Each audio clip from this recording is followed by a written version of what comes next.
They've got a new addition in town. Stefon Diggs rolling in. Wide receiver 24 last year. Had 63 receptions, 94 targets, 1,130 yards, and 6 touchdowns. Guys, your thoughts around Stefon Diggs this year? So we talked about this a little bit, I think, when we broke down the Vikings, that Stefon Diggs was the beneficiary of Adam Thielen not being on the field for a majority of the season. He was the weapon that Kirk Cousins really had in that wide receiver group, outside of some rookies and some other lesser known guys, and the tight ends.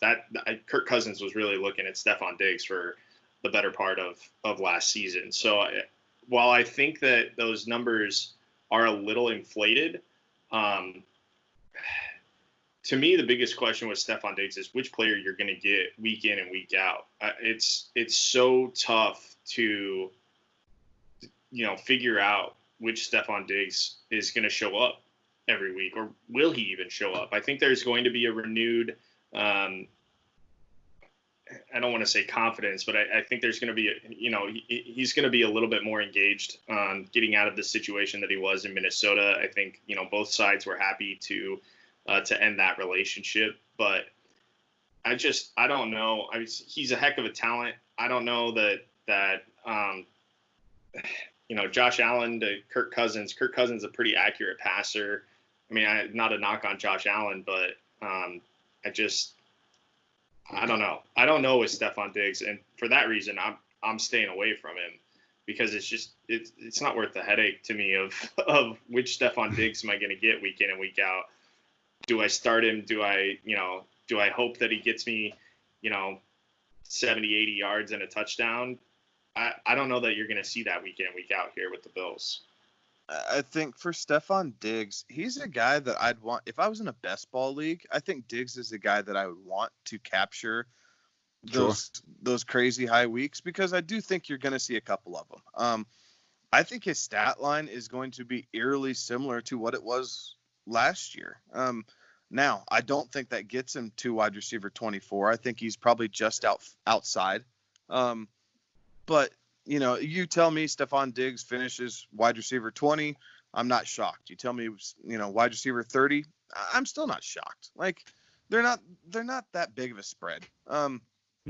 John Brown actually finished wide receiver 20 last year, as we're going to get into here in just a second. But, I mean, I don't know that the Bills offense can support a pair of 1,000-yard receivers.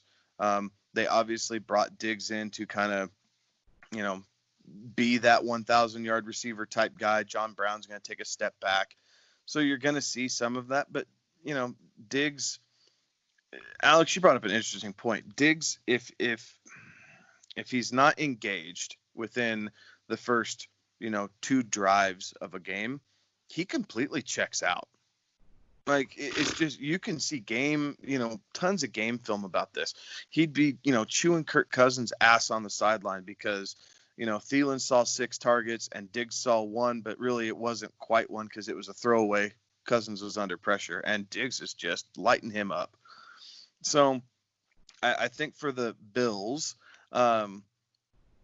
Diggs is clearly their wide receiver 1 moving forward, but as far as fantasy football is concerned, I mean, you have to be, he could be your wide receiver 2, right? There's a path to that.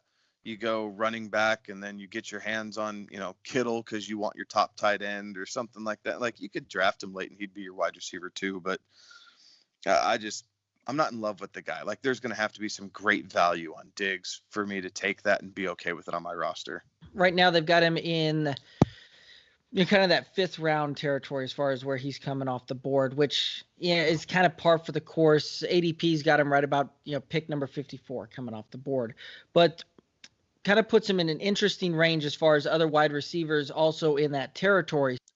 The path for volume is what we're all worried about with this Buffalo offense, right? Like, where's the volume going to come from?